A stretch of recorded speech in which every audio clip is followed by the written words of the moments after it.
Britain की प्रधानमंत्री Liz truss ने बड़े पैमाने पर आर्थिक संकट के बीच ब्रिटेन के प्रधानमंत्री पद से इस्तीफा दे दिया है। प्रधानमंत्री दफ्तर में केवल 45 दिन बिताने के बाद ट्रस ने यह इस्तीफा दिया। लिज ट्रस ब्रिटेन में सबसे कम दिन पद पर रहने वाली प्रधानमंत्री बन गई हैं। उनके आर्थिक कार्यक्रम के कारण ब्रिटेन के बाजार में उथल पुथल मच गई थी और कंजर्वेटिव पार्टी में बहुत से लोग उनके इस्तीफे की मांग कर रहे थे। लिज ट्रस को टैक्स कटौती पर अपनी सभी नीतियां वापस लेनी पड़ी थी। नए वित्त मंत्री जेरेमी हंट ने टैक्स कट पर उनकी सभी नीतियों को पलट दिया था। बिजली बिल बढ़ोतरी पर लगी रोक को भी हटा दिया गया था। लिज ट्रस ने टीवी पर दिए भाषण में कहा कि जिस जनादेश के लिए मुझे चुना गया था मैं उसे पूरा नहीं कर सकती, इस वजह से इस्तीफा दे रही हूं। इससे पहले उन्होंने आर्थिक नीतियों पर उनकी सरकार के यू टर्न के लिए माफी भी मांगी थी। I came into office at a time of great economic and international instability. Families and businesses were worried about how to pay their bills.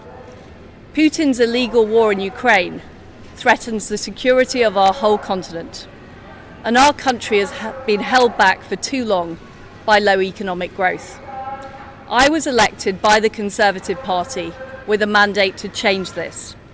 We delivered on energy bills and on cutting national insurance. And we set out a vision for a low-tax, high-growth economy that would take advantage of the freedoms of Brexit.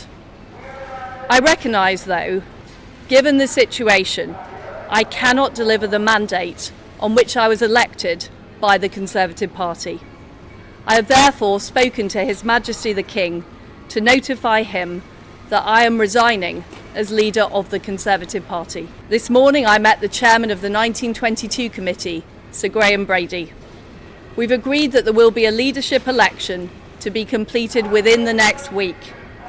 This will ensure that we remain on a path to deliver our fiscal plans and maintain our country's economic stability and national security.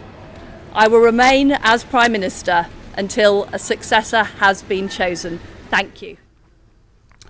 Delhi में पटाखों पर पूरी तरह रोक के खिलाफ याचिका पर तुरंत सुनवाई से सुप्रीम कोर्ट ने मना कर दिया। सुप्रीम कोर्ट ने याचिका खारिज करते हुए कहा कि लोगों को साफ हवा में सांस लेने दीजिए। त्योहार मनाने के और भी तरीके हैं। आप मिठाइयों पर पैसे खर्च कर सकते हैं।